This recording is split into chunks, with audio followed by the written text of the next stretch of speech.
Paz, galera. Hoje vamos aprender um pouco sobre João 3,16.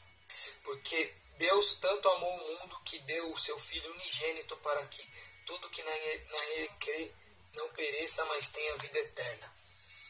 Não há prova de amor maior do que alguém entregar uma vida por outra pessoa.